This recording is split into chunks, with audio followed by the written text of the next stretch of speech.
Now, Richard was on a little bit earlier and he told us a bit about how you guys all had to do the motion capture. Can you tell us a little bit about that? It's motion capture is a really interesting way of working because it really does, wearing these suits, the technology is so advanced that it really does pick up the individual's body signature in a very clear way, even in its crudest form on the software. Using the software in the studio, they would put up a crude version of our movements on the screen, and it was really precise. I would make minute adjustments along my spine, and it would pick up everything. So you could tell the days that when we started, they wanted us to get into a certain number of positions so that we could calibrate with the computers. And you could tell the days that I hadn't been to yoga because I was sort of really in bad alignment. So science, just the science of it was fascinating to me. And then on top of that, it's a wonderful process for performers because it's really placing the emphasis back on performance and interaction and live chemistry and things that are happening in real time rather than things that are forced or created after the fact in post. You do have to use your imagination, so it's like working in theatre. You're in this sort of virtual space, really. I mean, there's an actual practical room with hundreds of little mocap cameras around you and, 4 to 6 digital cameras chasing you around for some, facial expressions which they use as a guide.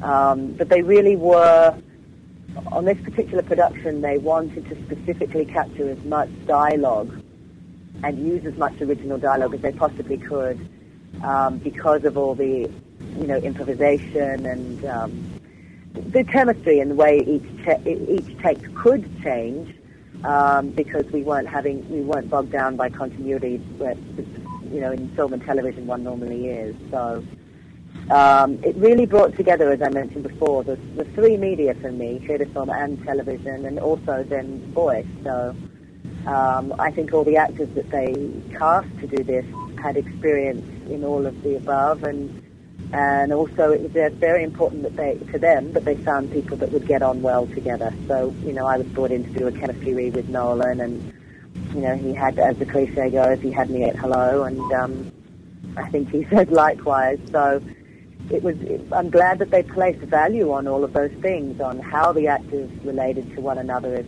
just as people on a simple level, knowing that they would have the right combined work ethic to get the day done, but also have fun in the meantime. So mocaps are a great way to work if things like that are prioritized. If performance is key and it is prioritized, then it's sort of heavenly for the actor once you get over wearing the reused smelly sneakers and the silly Velcro suits with the balls on them. During the motion capture, did you find it to be physically harming at all or strenuous? I'm still actually, sorry guys, I'm having to shout so that I can be heard, so I do apologize.